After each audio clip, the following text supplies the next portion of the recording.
beyond just the jumbo jet from Qatar, but it's also the president's business dealings that are on display during this tour through the Middle East. Explain what you mean. These are not just one and done. The president has a lot of business dealings in Qatar, for instance. He's going there. He has a large golf course, the Trump golf course over there that he's invested in. His son, Eric, right before President Trump's trip, has been in the region.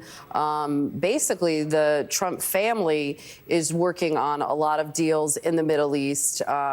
Obviously, while President Trump is in office, he's not intimately involved, but these are dealings that will set up the Trump family for years to come. And so it's not just Eric Trump, also Steve Witkoff, the Middle East envoy, who's one of President Trump's partners in real estate and other businesses outside of office. His son is also involved. Witkoff has a lot of business dealings in the Middle East. So there's a little bit of an incestuous nature there with these Gulf allies. And that goes true for Saudi Arabia and the UAE as well. But particularly in Qatar, the kind of business dealings, when you look a little closer, it's very revealing.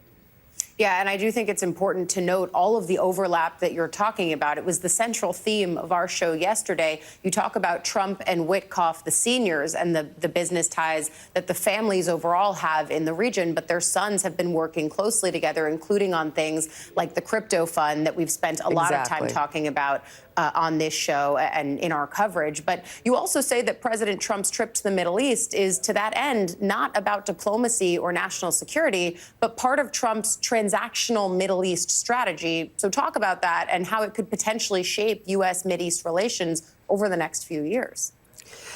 Well, if you listen to his speech yesterday, he's essentially saying that the United States was too interventionist. What did you need the U.S. for? Whether it's military intervention or political intervention, you're doing very well by yourself. So essentially the message is invest in the United States, give us your money, give us your investment, and, we'll leave the politics to you. And, traditionally, the U.S. has had this real role in terms of leadership on human rights and reform in the region. And President Trump is saying, look, it's not about that anymore. We want to be like you. In fact, President Trump looks at this splendor in the Middle East, this Gulf money, these leaders who have absolute power to use their investments however they want. And I think he wants to try and emulate that here in the United States.